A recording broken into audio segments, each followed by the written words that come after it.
Have you ever thought that maybe instead of spending money on new gear to lower your handicap, you should maybe spend the money on getting golf lessons to fix the fundamental flaws in your golf swing that's really holding you back from reaching your golfing potential and lowering your handicap? Yeah, me neither.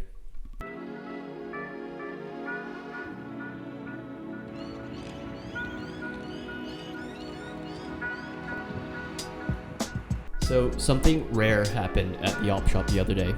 No, I didn't find a Scotty Cameron for $10, but instead I found the 53rd next best thing. This vintage TaylorMade 3 wood with a giant V on it, 14 degrees of loft.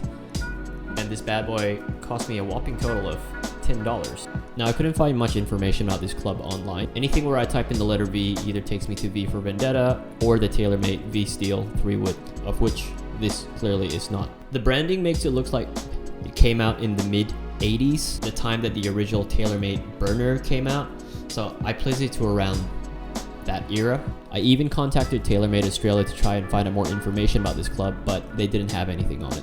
I also did see an ad from Hong Kong of someone trying to sell this secondhand, and there was a sticker on there that said made in Japan, so this could well be a Japanese domestic market product. But yeah, all research on this club leads to its origins being inconclusive. So naturally, once you buy a golf club, you need to hit it. Took this opportunity to go down to Burnley Golf Course before it closed for renovations that seek to address safety concerns about golf balls leaving the premise. How many of those golf balls are historically mine? Again, research conducted is inconclusive.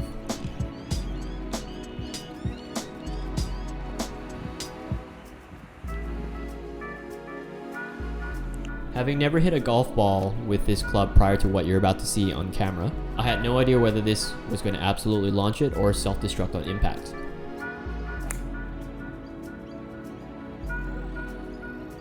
The first thing that really hits you from an impression perspective is the lack of noise or the dullness or thuddiness of this club.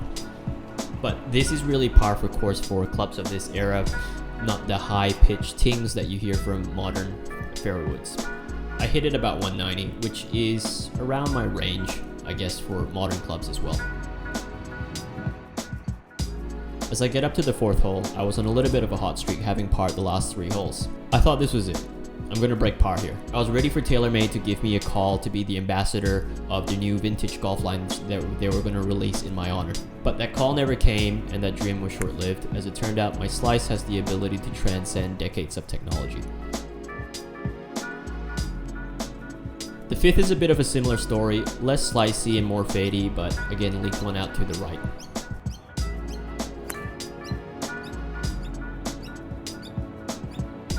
I don't usually take a wood off the tee at 8, which is a short par 4 with a tight driving line. Usually I play an iron, but for the purpose of making hot YouTube content, I full sent it. And it paid off in abundance, with a total distance of about 200 meters, which is the upper range of my limit. And it set me up for an eagle opportunity, which of course I missed.